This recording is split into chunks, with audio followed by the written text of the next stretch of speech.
Thank you so much to Eric and to Christy Sports. You know, we have a little hint of fall in the air, and coming up at the end of the month, Christy Sports is doing a huge blowout sale to get you ready for the winter. And speaking of winter, behind me here, when the Highline Railroad here in Breckenridge was in operation, you could imagine there was some pretty intense snowfall. And when the trains couldn't get through, it was just too much snow, this right here was their secret weapon. This is a rotary snow plow. Now this one was actually built to operate in Alaska, but you can see those blades on the front of this thing. This can shoot snow about 30 feet on either side when it's in operation. Now it also weighs 108 tons. Yep. So this could not operate by itself. It would take 6 or 7 locomotives behind this thing to push it through the mountains. So it's a pretty expensive operation. Look at these blades. How jealous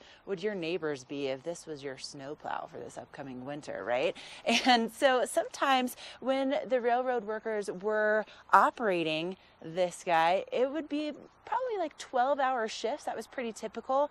And then because of the work that they were doing, the doors would get frozen shut because of all of the snow. So they would have to wait for their buddies to come and bail them out.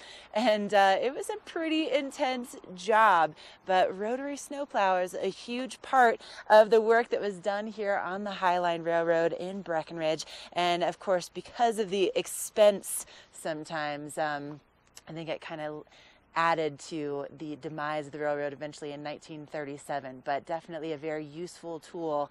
And apparently at one point they did encounter a bunch of cows. There were an avalanche up in Breckenridge, and legend has it that this guy was just shooting out beef fillets. It's a terrible, terrible image, but it's true, at least according to the legends. Coming up next, we have a watch and win headed your way. We're going to be giving away some tickets to the Vail Dance Festival, and plus we have some more weather and some great interviews ahead on this beautiful Monday here in the Rocky Mountains.